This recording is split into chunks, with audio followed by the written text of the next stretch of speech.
Hey guys, welcome back. On the couch with me, I have Charlin Bato. Charlin Bato, how are you? I'm doing good, beautiful. How you doing? Oh, you gotta speak up. People can't hear you with that sexy voice. Mas ó, me badio. Sa passe lá. Okay. Hey, moi, je vois. I'm doing wonderful. How you guys doing today? I know you just performed. You just got fresh off stage. How was your performance? How did you feel? I mean, the public was, responsive. One thing I'm thinking about is just so on, but we want to come in. We're trying to fix it. It's always an issue with sound and stuff to get stuff right. But overall, love the song, love the beat. No, we got the record. We got the number one record. Nice. Right now. I want you to tell the people who you are. How did you come about? How did you start? I grew up in music. Everything about me is music. Everything about me is love and affection. Bagan envy, to no one. It's just love. Nice. I grew up from love. I come from love. You come from love. Great. So now this love created this passion that you have for music. Correct. It's a different type of music. Can you explain what kind of music it is? Well, I believe that I make music hybrid. It's just like I combine some sound together. Pour moi-même, c'est juste moi créer. Définition, on dit c'est la musique elle a de combiner des sons d'une manière agréable à l'oreille. Donc parce que ça m'a fait un moment, moi créer des sons en bas importants dans les oreilles et puis balance sens. So, do you write music? Do you write for other people? Yes, how do you get your inspiration? From everything, from the rain, the sun, from everything, Tiancito just sat here. He told me he thought of something right then and there, and it became a hit. And I'm like, wow. So you just get something from rain? No, definitely. That's crazy. Tiancito is the definition of success. But c'est que moi comme album garder journée aujourd'hui parce que next hour c'est des gens qui vivent déjà et you get to collaborate with me right now. Well, I get to collaborate with them now, and I think the time is now. And Charlin Bato it is.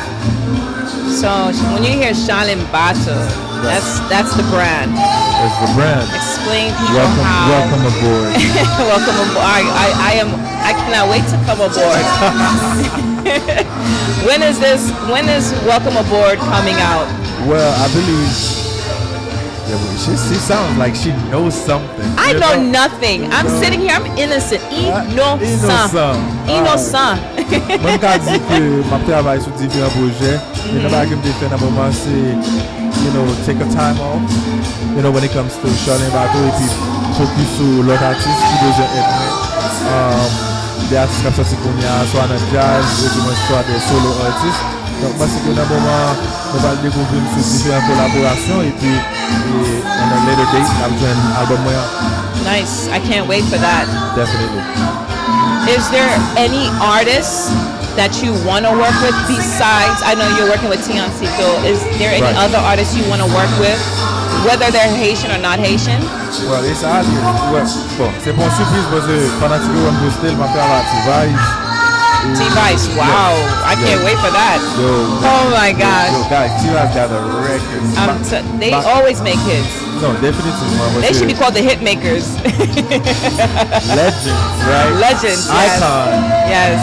Parce que nous avons T-Vice, nous avons Tiancito qui est sorti dans le projet. Et album moi franchement je rappelle avec différents artistes parce que je voulais râler, versatilité ça. Pas seulement la caméra, mais parce que le public l'a découvert.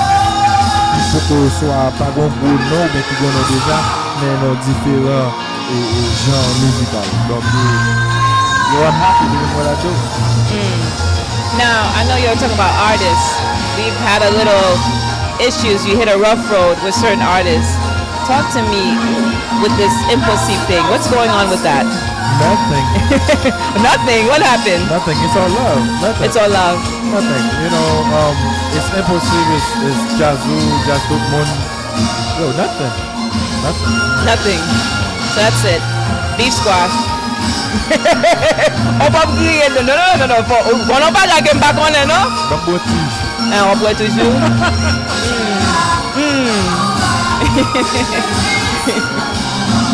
So now there was an issue. I have to take my juice. You have to drink your juice. You should have said juice. That's what red wine. So there was a song that you created, right? And it involved two beautiful singers, Vanessa and Cadelouse. Nah, yes. So what happened with that actually? Because you are to blame for something, without being the blame. You toujours blame me for anything. Listen. It's the splash. On va pas problème avec avec mesdames. Non, définitivement parce que c'est deux belles Parce que artistes. je comprends que musique qui est supposée aller avec Wuna is not the person they went to. Is that? Listen, c'est deux belles artistes. Parce que tous les deux mesdames ils ont placé dans le business là, and they doing a wonderful job when it comes to singing, when it comes to representing the culture. You know, y a fait by extraordinaire. Listen. Yeah. Okay, so now I know a lot of people wanna know what's this thing going on with you and Roody Roudboy. Jesus Christ. My blague, La blague est because you know why I'm going this route. When you answer this, I'm gonna tell you.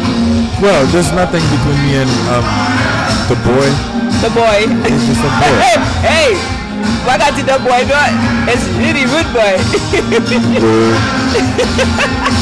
Mais on va d'aller là, on va d'aller sensitive, mais toucher là. Oh, drink your juice. And then, on va parler de dossier ça. No, there's nothing going on. It's all love, you know. It's all love.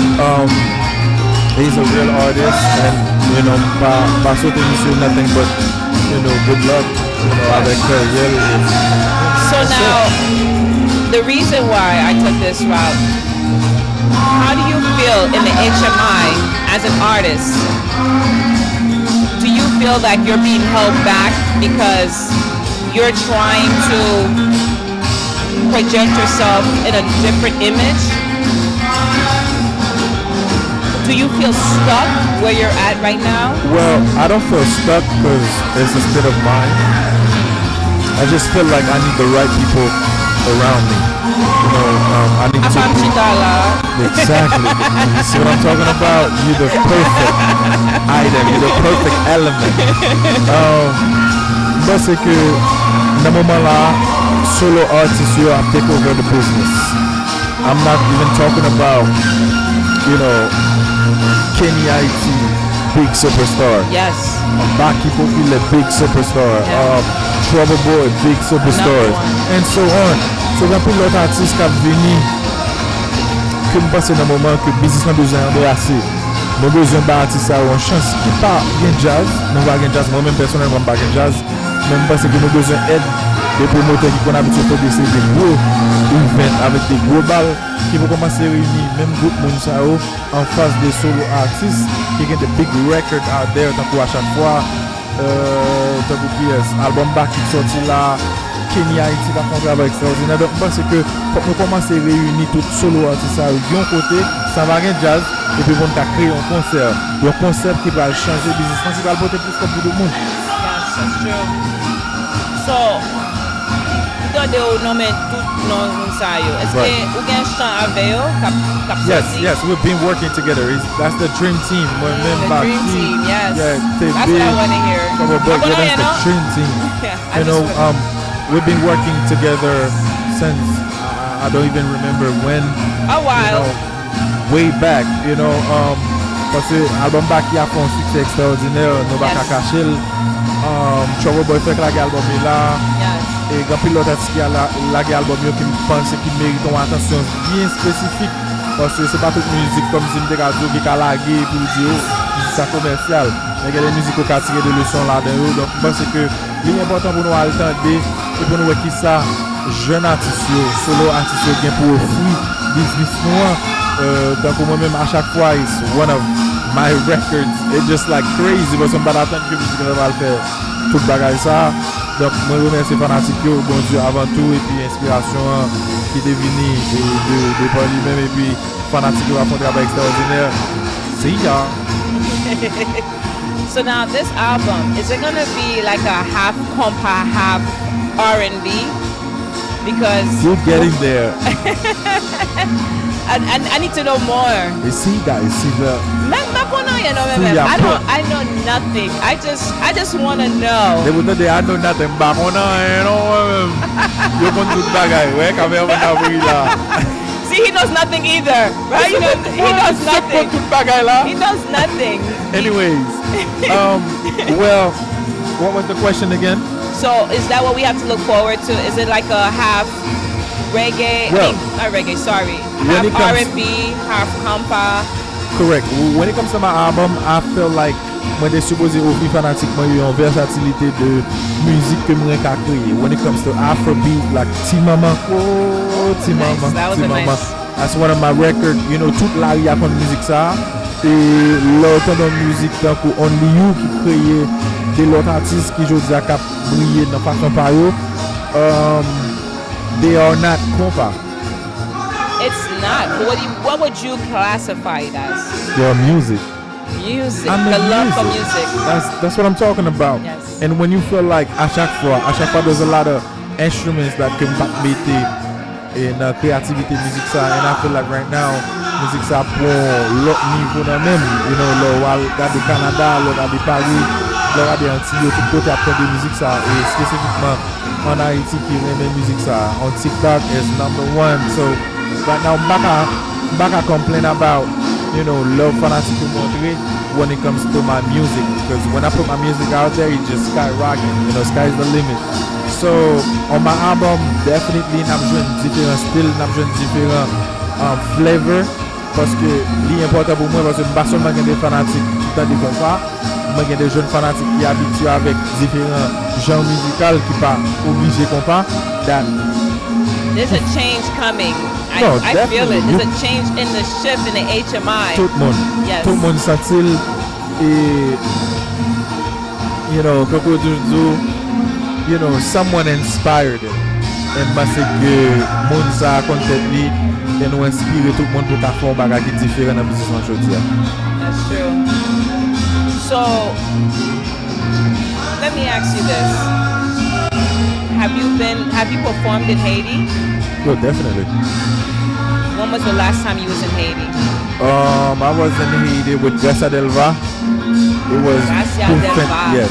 He's on the wall. Big superstar. Aya. Big superstar. Yes. T'as Monsieur Haïti et Saint-Marc, c'était une plus belle fête que de joindre, you know, invitation là-dedans. Donc, je pense que I don't know. You miss it? Because do you feel like it affects you? Oh, of course, definitely. You know, it's not about Haiti. It's about us. It's not about us. It's about Haiti. It's about the culture. It's about everything that is going on right now. Yes.